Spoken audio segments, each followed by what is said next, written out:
Happening today in Bardstown, two of the men charged in Crystal Rogers' death appearing in courtroom today. Steve and Joseph Lawson are asking for separate trials, also away from Rogers' ex-boyfriend, Brooks Houck. But one of the top headlines from the court appearance today, what the prosecutor said when he was asked about the additional searches for the remains of Crystal Rogers. Hello, everybody. Thanks for joining us. I'm Doug Proffitt.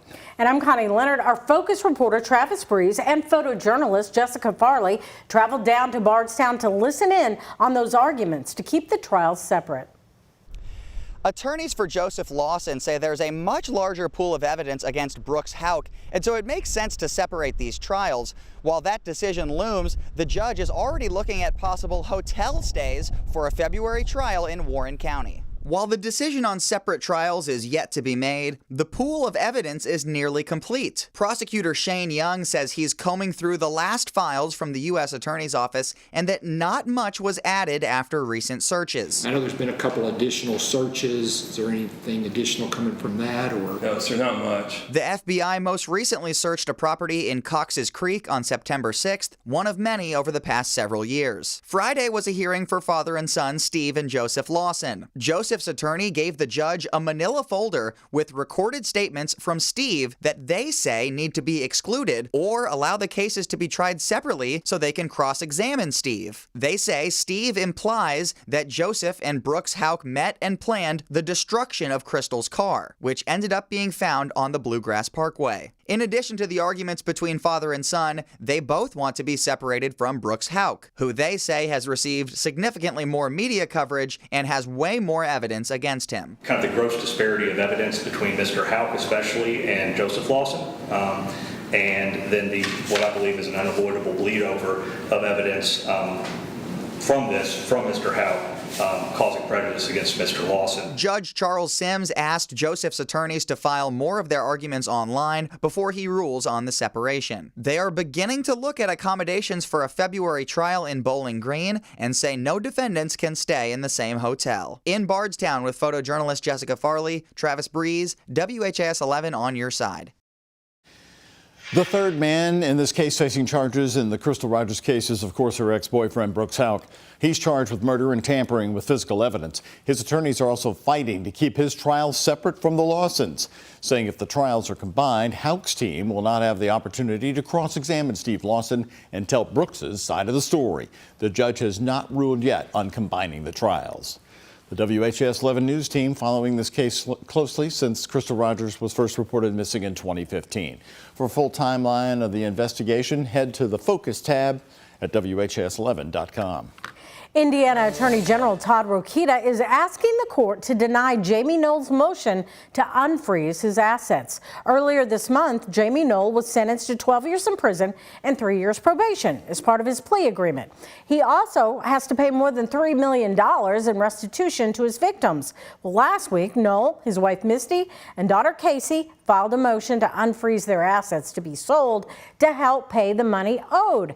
However, Indiana Attorney General Rokita is asking for the process not to be rushed, saying it's critical that all necessary information be figured out before the property is sold. That includes appraisals and mortgage statements. Rokita also says they don't have enough information right now, and if the properties were sold, they could go for less than what they're actually worth. In northern Indiana today, the trial that's being watched nationally. Today, a former Indiana State Police firearm examiner who inspected several guns taken from Richard Allen's house in 2022, taking the stand in what's being called the Delphi murders trial. Richard Allen is accused of killing teenagers Abby Williams and Libby German in Delphi, Indiana in 2017. Our sister station in Indianapolis is reporting Melissa Oberg took the stand and explained the many ways investigators trace certain fired bullets back to the certain guns. In her testimony, Oberg said a bullet fired by a gun taken from Allen's house matched those found by the girls. Oberg testified that ejector marks from a bullet fired by a gun taken from Allen's house matched those found on the unspent magic bullet, as it's being called, found by the girls' bodies. New here at 5, Louisville Metro Police have made an arrest connected to a homicide at 18th and Muhammad Ali this weekend. Chadwick Fleming is charged with tampering with physical evidence and abuse of a corpse. Detectives arrested Fleming during a traffic stop this afternoon. Police say Mitchell Jackson Jr. was found dead at the intersection on Sunday morning, and the medical examiner later determined he was shot. LMPD says this case is still open. Well, the day after that big announcement of a city-led task force to fight copper wire thefts, which of course knock out the interstate lights, an arrest is now made on a single suspect. The Critical Infrastructure Task Force was announced Tuesday to prevent, catch, and prosecute individuals committing these crimes. And Clarice Shaley joins us right now in the studio after speaking with police. So, Clarice, tell us about this arrest. Yes, Doug, Connie, according to those arrest documents, they indicate the man, Jack Gibson, was sitting next to coiled wires with some sort of ratchet system, and the witness said they saw him there a few times before. This all happening along Adams Street on Wednesday. Gibson was reportedly wearing construction gloves, often used to protect your hands while stripping wires. Plus, the coiled wire he was next to was connected to the light pole. Assistant Chief Donnie Burbrink with LMPD says officers have been made aware of this problem. They have kind of been given more maps of different areas where we're seeing a lot of that copper theft happening. So they're increasing their patrols in that area. And they're doing a really good job of getting out and talking to people, finding out the people that are doing this. Burbrink also mentioned it's no surprise the department made an arrest just one day after the announcement of the task force. He says people see that press coverage and normally provide more tips along the lines of the issue. The task force will be working to find more legal avenues for LMPD to build cases. Right now, Gibson is charged with first-degree criminal mischief, which Burbrink says is a felony. In the studio, Clarice Shaley, WHAS 11 on your side.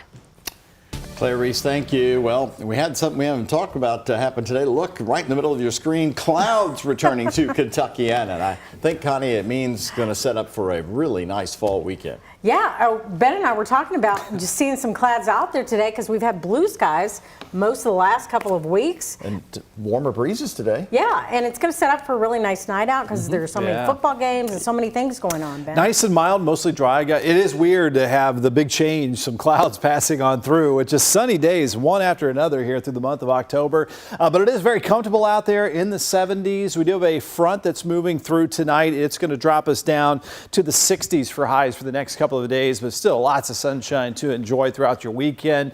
We're in good shape for any weekend plans. It's a little cooler off to the northeast, especially 70 in Madison and Carrollton, a little warmer to the south, 80 still in Campbellsville. And you can see we had a couple sprinkles passing through a little bit earlier today, but we've had a bit of a clearing trend here over the last couple of hours. So at best, maybe that brief light rain shower or sprinkle through the overnight and early tomorrow morning, especially off to the south. But tomorrow afternoon, there you can see that north breeze, keeping our temperatures actually about where they should be in the upper 60s for this time of the year. For our HS game time, again, mostly dry temps in the 70s to start off with, and then upper 60s by the end of the game. We'll see our low temperatures drop down to the 50s tonight, so still fairly mild, 62 at noon tomorrow, and your forecast high for your Saturday at 67. We're dry for a long time, but still looking at a Halloween rain chance coming up.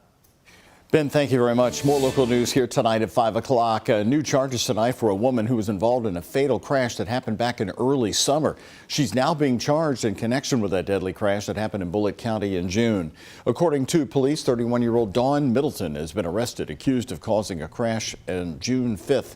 Police say it happened right here at the intersection of Old Preston Highway and Preston Highway.